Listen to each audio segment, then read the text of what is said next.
We've got a bit of a different one that we are going to be doing today. We are going to be talking about the differences between historic play and standard. This is not a catch-all scenario, but it is talking about what we should be focusing on in the arena as new and budget players. It depends on how long you've been playing. As you can see, I've been off again, on again, mostly off again of this game since it released back in 2016. Is that correct? I think it is. Correct me down below if it is not correct.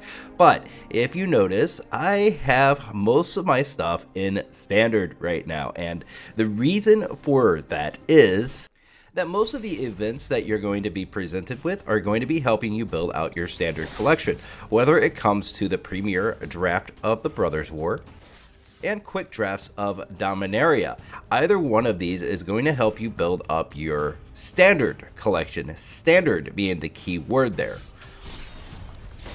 Also in the Mastery Pass, you're going to be getting presented with the packs of the newest set in the top row, and then packs from both the newest set and other standard cards that happen in this bottom row right here. Furthermore, when we are buying packs, we're actually getting access to these gold packs, which is 2 mythics and 4 rares, if I remember correctly. All of these cards that you get from these packs are also going to be in standard. What does that mean? Well, it means a couple of different things. First off, it means it is much easier and much faster to build a collection in standard rather than historic. But that's only if you're like me and want to play multiple different decks with multiple different themes that do multiple different things. Yes, I like to play a lot of different cards, so whenever I booted up the arena a little bit more than a year ago again and decided to play very regularly, that I was going to play predominantly standard until I built out enough cards to kind of do what I wanted to do in historic. As you can see, the economy gets a little bit tight, but when these cards rotate, it doesn't hurt my profile at all. Why? Because these then go into the historic kind of side of Magic the Gathering.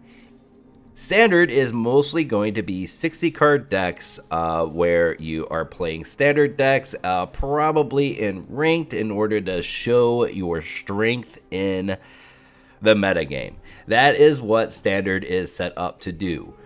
Right? We see it all the time. I've got this Grave Gorger deck that's mostly trying to invoke justice and get these guys out on turn forward by discarding them with all kinds of things over here. This is kind of set up more like a historic deck, and we will get to that in just a second, right? But for the most part, you're going to try to get really big creatures out really fast. Esper's Reign is really focused on controlling the battlefield with the Void Rinse, with the Gopher Throws, with the Lay Down Arms, with Teferi. You're trying to do a very specific meta game theme. Now, I have only one historic deck on this account so far. It's building out. It is slowly building out, as you can see, and I'll tell you why in a second. We are starting to get some historic stuff in here. But let me show you the difference with my one historic deck that I have. We got the Collected Company. This is a very craftable card, no matter where you're playing. If you want to play historic, if you're playing anything in green, Collected Company. We also have Heliod Suncrowned. Whenever you gain life, put a 1/1 counter on target creature or enchantment you control. Another target creature gains lifelink till the end of turn. And then you have this Scurry Oak, which has Evolve. And whenever one or more counters are put onto Scurry Oak, you may create a 1/1 green squirrel creature token. And we got all kinds of things like the Lunarch Veteran and the Soul Warden in here, which whenever a creature enters the battlefield, you gain a life. Lunarch Veteran, it has to be a creature you control, but regardless, that is an infinite combo that you could do with the Scurry Oak.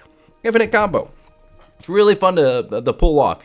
Trilosara, though really good in standard, is not nearly as good as a Scurry Oak, and Heliod Sun Crowned for this deck to actually work. All that Trilasara is doing in this deck is basically scrying and finding our pieces. This is okay because our opponent is doing the same thing whenever they're going into the arena against us. In Historic, they're looking to combo as well, and that comes to a big difference in how decks are constructed in Historic versus Standard. In Standard, as we were talking about earlier, you're looking at the meta game and trying to find the best control pieces, the best counters to specific decks. In Historic, you're trying to find the best combo pieces that you could find in order to have a really fun combo-y deck that does crazy shenanigans, like Infinite Squirrels in our example right here. So whenever we're new to the game and we bust all of our wild cards on Historic decks, that's not necessarily a bad thing. The reason why I mostly play in Standard is I like the competition level in Standard is much different. It's much different, much more control based.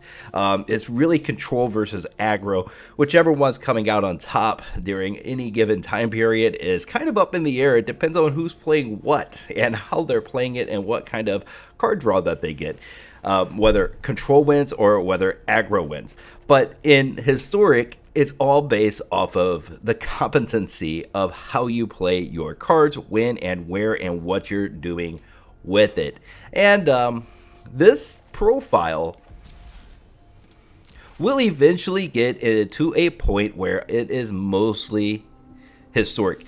And here's the thing, whenever these cards rotate, these sets right here, Strixhaven,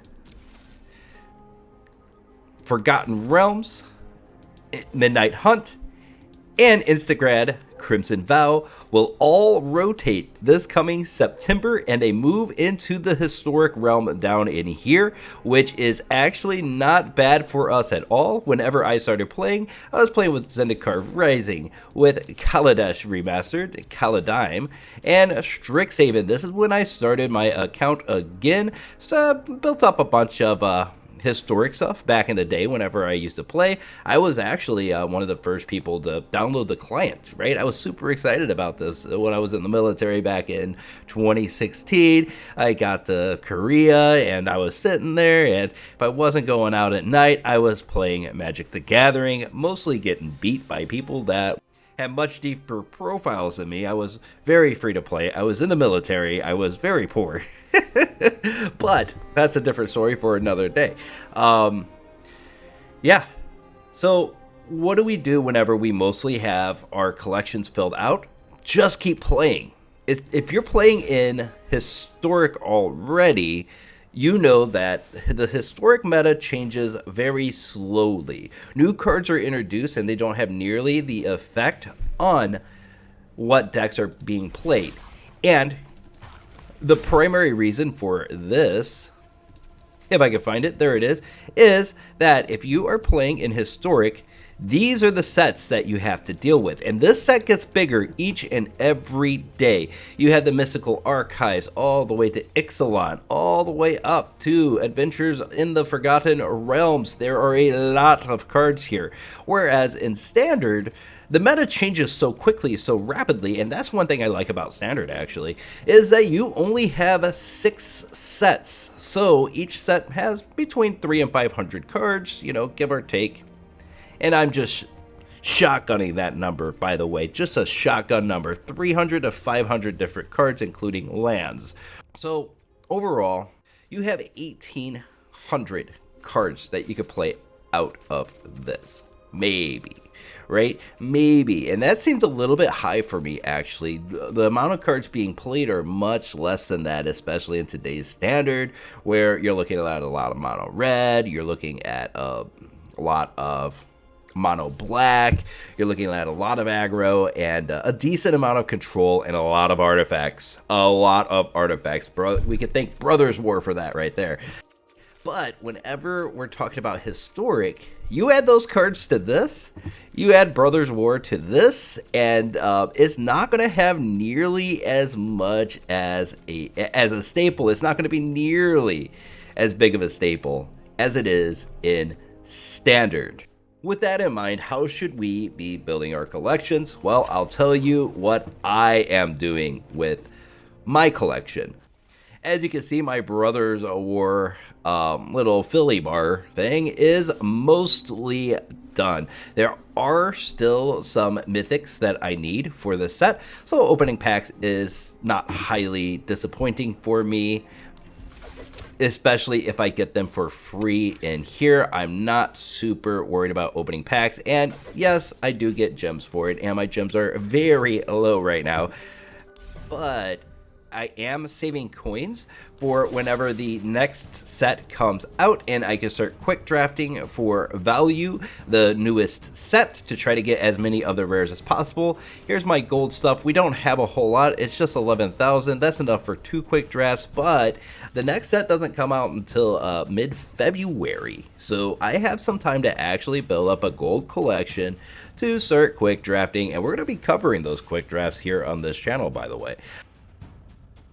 With that in mind, I am collecting here, but once I start to get a firm foundation for the cards that I have through quick draft and getting the mastery pass by quick drafting, once that happens, then I've already started doing this a little bit, I'm going to be buying packs for the earlier stuff down in here. You still get your wild cards. You're not going to get any gold packs for opening anything over here or buying anything over here. But for me, just getting the cards and getting the ability to get more wild cards in my collection so that I could craft rares and mythics is good enough for me.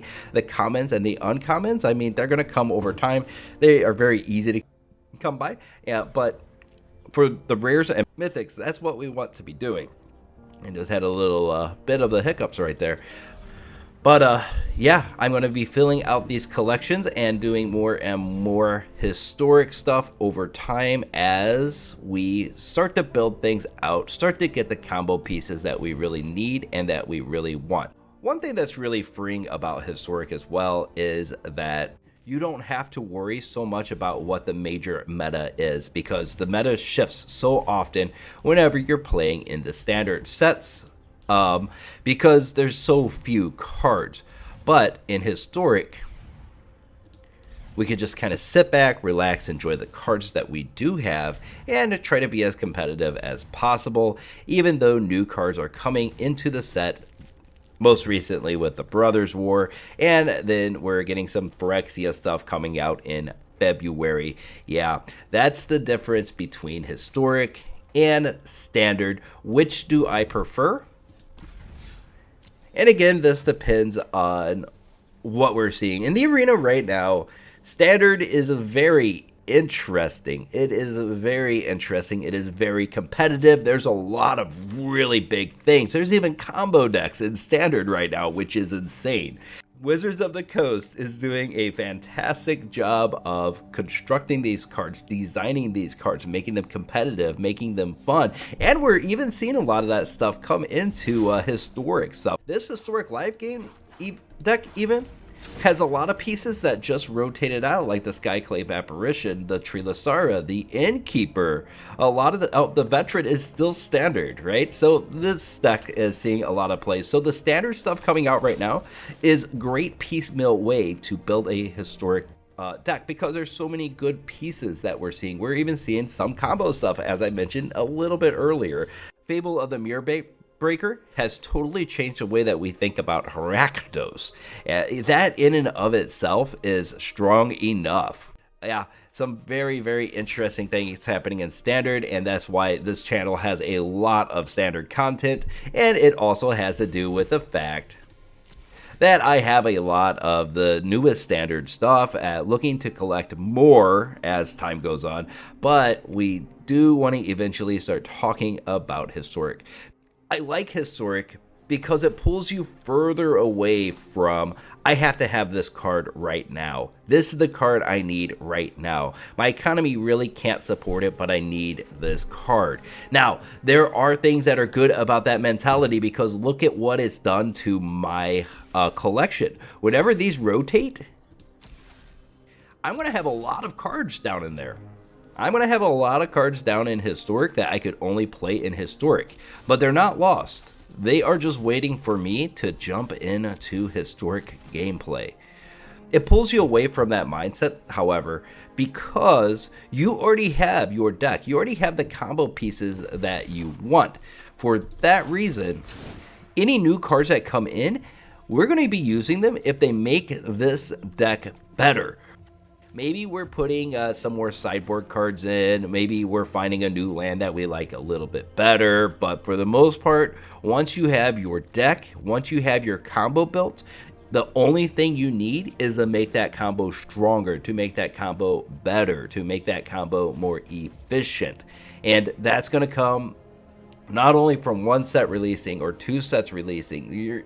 It might be a long time before you see more cards for your combo. But the deck, if it's built correctly, will continue to be competitive no matter what, if it's done well. Just to kind of top off what I was saying there, we're going over to mtazone.com/metagame, and right now we're on /historic. Let's look at what is in the meta for historic right now, and you're going to see something very interesting. Rakdos mid-range is 7.87%. Let me actually blow that up a little bit, huh? Yeah, here we go. As you can see, Rakdos mid-range is 7.87% of the metagame. And if you see here, nothing has more than 10%. In fact, a lot of things have less than 3%. There's a humans deck here that has less than 3% of the metagame is playing humans.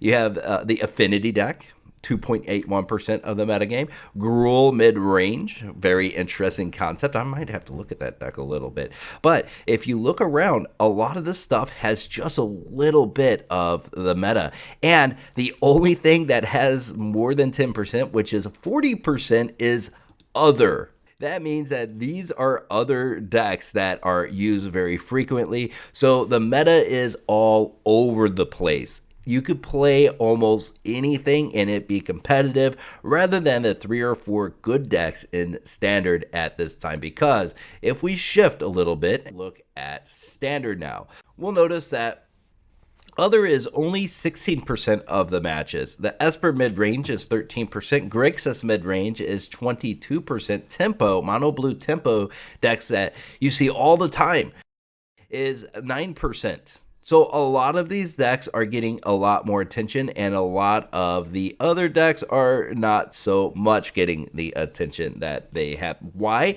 Because in standard, you're going to have a lot of playstyles that are heavily advantaged over others. Let's look at this Grixis mid-range and see why. This Grixis mid-range is being held together by some of the best cards in standard right now, like the Blood Tithe Harvester, great 2-drop. The Corpse Appraiser, fantastic 3-drop. Sheldred the Apocalypse, very, very nice speed to this. Nice 2-drop, nice 3-drop, nice 4-drop. Decent land base here, a couple of upgrades, and this is and Invoke Despair.